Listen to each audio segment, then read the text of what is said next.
Hello everyone, welcome to TET class with Urmi. এই চ্যানেলে তোমরা পেয়ে যাবে প্রাইমারি টেট রিলেটেড বিভিন্ন গুরুত্বপূর্ণ ভিডিওস। আজ আমি নিয়ে এসেছি প্রাইমারি টেট ইন্টারভিউয়ের জন্য গুরুত্বপূর্ণ আরও একটি ক্লাস, যেখানে আমি ডিসকাস করব ইন্টারভিউ রিলেটেড ইম্পর্টেন্ট কিছু প্রশ্ন। ক্লাসটি শুরু করার আগে তোমাদের জানিয়ে রাখি, তোমরা যারা এখনও এই চ্যানেলে সাবস্ক্রাইব করোনি তারা অবশ্যই চ্যানেলটিকে সাবস্ক্রাইব করে রাখো। এছাড়া তোমরা আমার টেলিগ্রাম চ্যানেল এবং Facebook page TET class with Urmi এগুলোতেও জয়েন হয়ে যাও। লিংক ডিসক্রিপশন বক্সে দেওয়া আছে। দেরি না করে তাহলে শুরু করছি আজকের ক্লাস। প্রথম প্রশ্ন, ধ্বনি এবং বর্ণের মধ্যে পার্থক্য কি? ধ্বনি হলো বাকযন্ত্র থেকে উৎপন্ন যে কোনো আওয়াজ, যেগুলি আমরা কানে শুনতে পাই সেগুলি হলো ধ্বনি। এবং বর্ণ হলো ধ্বনির যে লিখিত রূপ, সেটাই হলো বর্ণ, অর্থাৎ ধ্বনিগুলির মধ্যে যেগুলো আমরা লিখতে পারবো সেগুলোকেই আমরা বর্ণ বলতে পারবো। তাহলে আমরা বলতে পারি সব বর্ণই ধ্বনি, কিন্তু সব ধ্বনি বর্ণ না। নেক্সট প্রশ্ন, বাক্য কাকে বলে?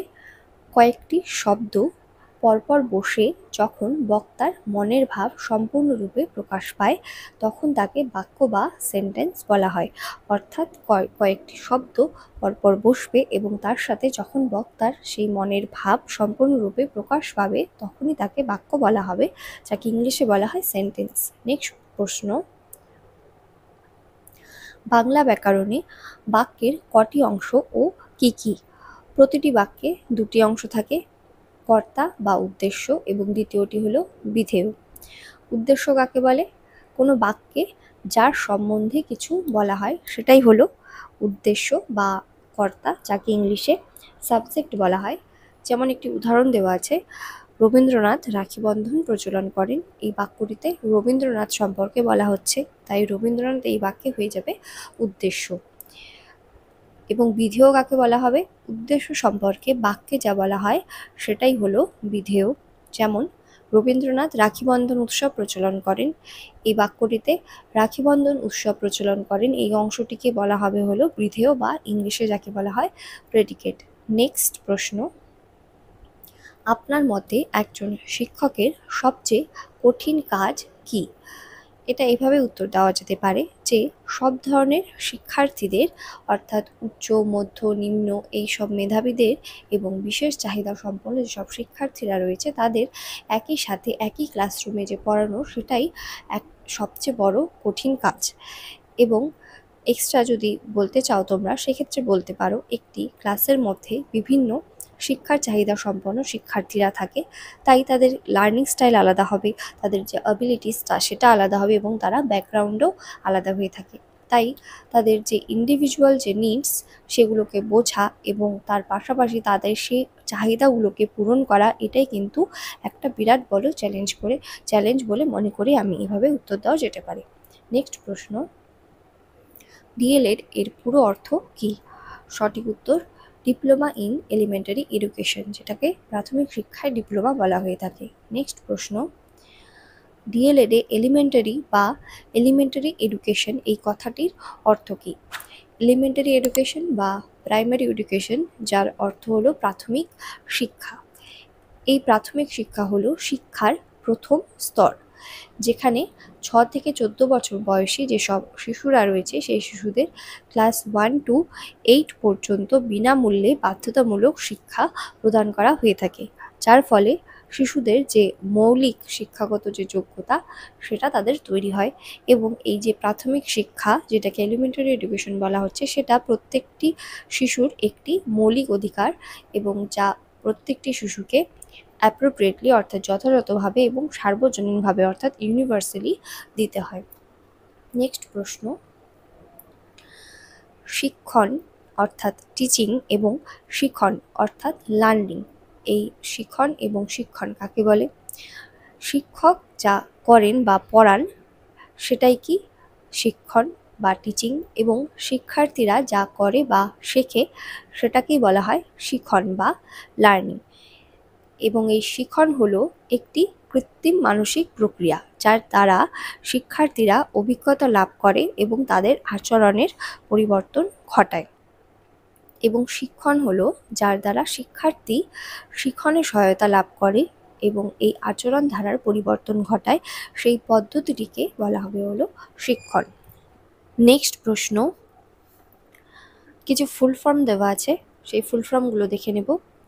সিসিই অর্থাৎ continuous and comprehensive evaluation, CABE অর্থাৎ central advisory board of education, CBSE অর্থাৎ central board of secondary education, DElEd অর্থাৎ diploma in elementary education, KVS অর্থাৎ Kendriya Vidyalaya Sangathan, NCERT national council of educational research and training, NCTE অর্থাৎ national council for teacher education, যেটা 17 August 1995 সালে প্রতিষ্ঠিত হয়েছিল, NOS national open school, NPE national policy on education বা NEP যেটাকে national education policy বলা হয়, এনএইপি অর্থাৎ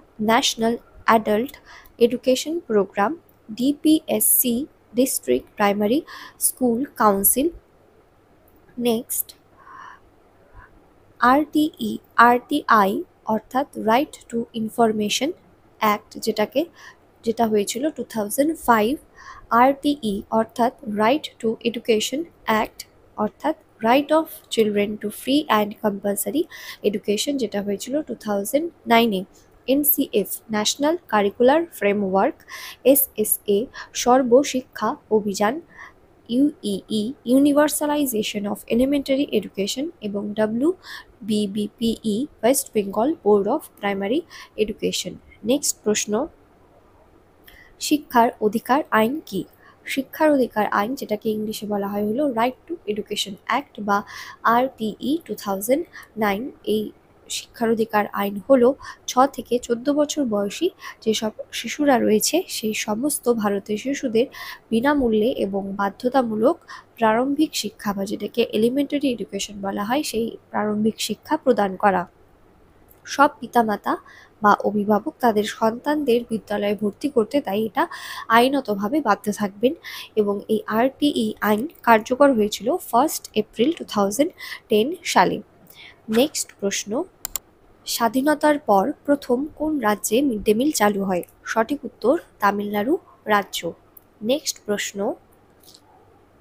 মিড ডে মিলের জনক কে? সঠিক উত্তর তামিলনাড়ুর প্রাক্তন মুখ্যমন্ত্রী কে কামরাজ। নেক্সট প্রশ্ন, মিড ডে মিল প্রকল্পটির বর্তমান নাম কি? পিএম পোষণ প্রকল্প বা পিএম পোষণ যোজনা বা প্রধানমন্ত্রী পোষণ শক্তি নির্মাণ প্রকল্প যেটাকে প্রধানমন্ত্রী পোষণ শক্তি নির্মাণ স্কিমও বলা হয়। নেক্সট প্রশ্ন, সুষম খাদ্য কাকে বলে? যে খাদ্যে কার্বোহাইড্রেট, প্রোটিন, ফ্যাট, ভিটামিন, খনিজ লবণ ও জল এই 6টি উপাদান গুণাগুণ অনুসারে উপযুক্ত পরিমাণে থাকে এবং যে খাদ্যে দেহের যে স্বাভাবিক কর্মক্ষমতার জন্য উপযুক্ত পরিমাণ ক্যালোরি পাওয়া যায় তাকেই বলা হবে হলো সুষম খাদ্য বা ব্যালেন্সড ডায়েট। নেক্সট প্রশ্ন, মৌলিক সংখ্যা বা প্রাইম নাম্বার এবং যৌগিক সংখ্যা বা কম্পোজিট নাম্বার কাকে বলা হয়? যে সংখ্যার শুধুমাত্র দুটি গুণনীয়ক বা উৎপাদক বা ফ্যাক্টরস থাকে অর্থাৎ কেবল এক এবং সেই সব সংখ্যাগুলিকে বলা হবে মৌলিক সংখ্যা, যেমন 2, 5, 7 ইত্যাদি, এবং যে সংখ্যার গুণনীয়ক বা উৎপাদক এক এবং ওই সংখ্যাটি ছাড়া আরও এক বা একাধিক সংখ্যা থাকে সেগুলোকে বলা হবে যৌগিক সংখ্যা, অর্থাৎ যে সংখ্যার দুটির বেশি গুণনীয়ক আছে সেগুলি হলো যৌগিক সংখ্যা, যেমন 4, 6, 8, 9, 12, 14 এগুলি সবই হলো যৌগিক সংখ্যা। নেক্সট প্রশ্ন, এক কেন মৌলিক সংখ্যা নয়?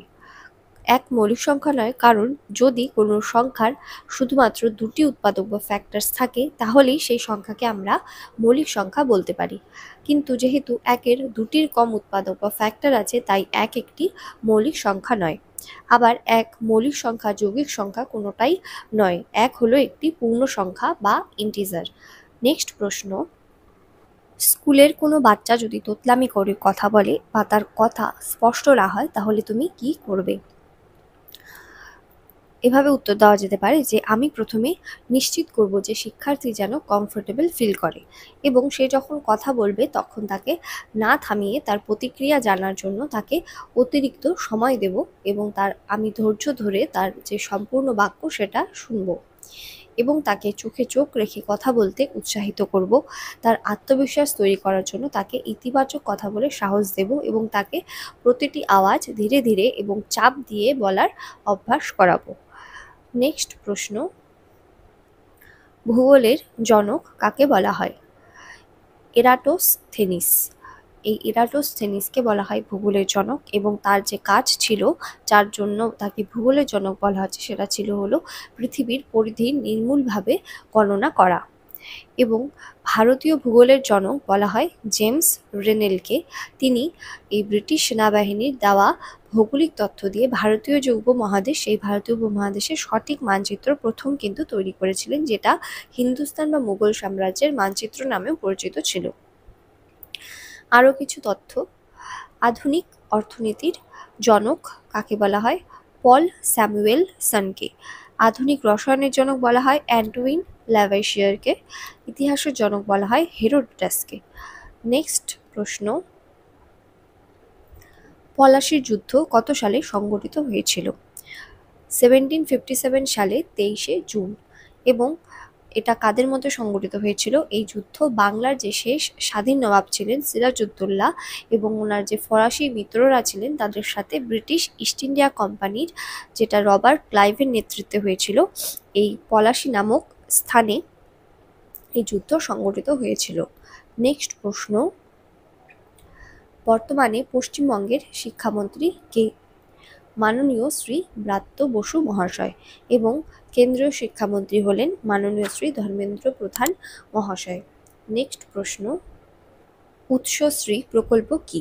উৎসশ্রী প্রকল্প যেটা 2021 সালে হয়েছিল, এই প্রকল্পের মাধ্যমে যে সকল শিক্ষক শিক্ষিকারা বাড়ি থেকে দূরে সরকারি বিদ্যালয়ে কর্মরত আছেন, তারা বাড়ির নিকটবর্তী বিদ্যালয়ে শূন্যপদ থাকলে তারা আবেদন করতে পারেন। এবং পশ্চিমবঙ্গ সরকার এই প্রকল্পটি উদ্বোধন করেছিলেন 31শে জুলাই 2021 সালে, যা সরকারিভাবে চালু হয়েছিল 2রা আগস্ট 2021 সালে। রাজ্যের মাননীয় মুখ্যমন্ত্রী মমতা বন্দ্যোপাধ্যায় মনে করেন যে শিক্ষাই হলো সবকিছুর উৎস, এবং উৎস সমস্ত কিছুর শ্রী বৃদ্ধি করে, তাই এই পোর্টালটির নাম দেওয়া হয়েছে উৎসশ্রী। তাহলে এই ছিল আজকের ক্লাস। তোমাদের ক্লাসটি কেমন লাগলো কমেন্ট বক্সে আমাকে অবশ্যই জানাও, এবং ক্লাসটি যদি তোমাদের ভালো লেগে থাকে তোমরা এই ভিডিওটি অবশ্যই লাইক শেয়ার করে দিও বন্ধুদের সাথে, এবং চ্যানেলটি অবশ্যই সাবস্ক্রাইব করে দিও। দেখা হচ্ছে আবার নেক্সট ক্লাসে। Thank you.